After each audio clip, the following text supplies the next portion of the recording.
ഇന്ന് നമുക്ക് നല്ല ടേസ്റ്റി ആയിട്ട് അവൽ പായസം എങ്ങനെ ഉണ്ടാക്കുന്നത് നോക്കാം. അതിനായിട്ട് ഞാനൊരു പാൻ അടുപ്പിൽ വെച്ചിട്ടുണ്ട്.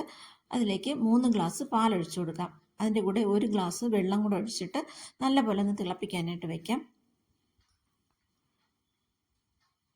പാലിപ്പോൾ ഒന്ന് തിളച്ച് വന്നിട്ടുണ്ട്. ഇനി ഗ്യാസ് മീഡിയത്തിലോ ലോ ഫ്ലെയിമിലോ മാറ്റിയിട്ട് പാലൊന്ന് വറ്റിച്ചെടുക്കാം. ഒരു 10 മിനിറ്റ് ലോ ഫ്ലെയിമിലോ മീഡിയത്തിലോ വെച്ചിട്ട് പാലൊന്ന് വറ്റിച്ചെടുക്കണം. പാല് വറ്റി വരുന്ന സമയത്ത് മറ്റൊരു പാൻ വെച്ചിട്ട് അതിലേക്ക് കുറച്ച് നെയ്യ് ഒഴിച്ചു കൊടുക്കാം. നെയ്യ് ഒന്ന് ചൂടാകുമ്പോൾ അതിലേക്ക് കുറച്ച് നട്ട്സ് ഇട്ട് കൊടുക്കുന്നുണ്ട്, അണ്ടിപ്പരിപ്പ് ഇട്ട് കൊടുക്കുന്നുണ്ട്.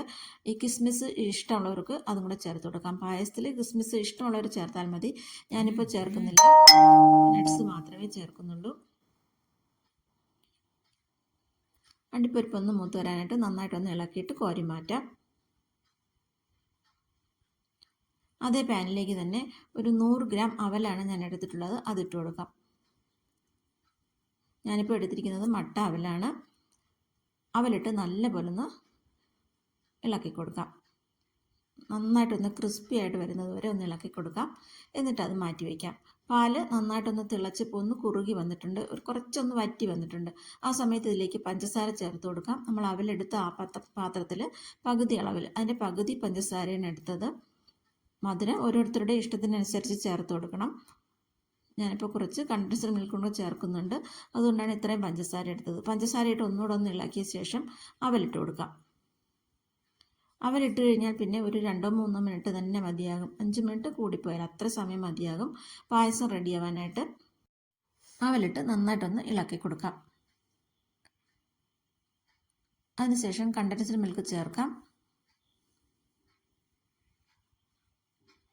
ഒരു 2 ടേബിൾ സ്പൂൺ കണ്ടൻസ്ഡ് മിൽക്കാണ് ഞാൻ ചേർക്കുന്നത്. ഒരു പാത്രത്തിൽ പഞ്ചസാരയും 2 ടേബിൾ സ്പൂൺ കണ്ടൻസ്ഡ് മിൽക്കും ആയപ്പോൾ പായസത്തിന് നല്ല മധുരം ഉണ്ടായിരുന്നു. ഒരുപാട് മധുരമല്ല, ആവശ്യത്തിനുള്ള മധുരം കറക്റ്റായിരുന്നു. ഇതും കൂടെ ചേർത്തിട്ട് നന്നായിട്ടൊന്ന് മിക്സ് ചെയ്യാം. ഇനി ഇതിലേക്ക് കുറച്ച് ഏലക്കാപ്പൊടിയും നേരത്തെ വറുത്ത് വെച്ച നട്ട്സും കൂടെ ഇട്ട് കൊടുക്കാം. വേണമെങ്കിൽ കുറച്ച് നെയ്യും കൂടെ ഒഴിച്ചു കൊടുക്കാം. ഞാനിപ്പോൾ നെയ്യൊന്നും ഒഴിക്കുന്നില്ല. ഏലക്കാപ്പൊടി ഇട്ട ഭാഗം എനിക്ക് മിസ്സായി പോയിട്ടുണ്ട്, ഏലക്കാപ്പൊടി ചേർത്ത് കൊടുക്കണം. ഇപ്പോൾ നമ്മുടെ ടേസ്റ്റി ആയിട്ടുള്ള അവൽ പായസം റെഡി ആയിട്ടുണ്ട്. ഇതെല്ലാവരും ഒന്ന് ട്രൈ ചെയ്ത് നോക്കണം. Thanks for watching.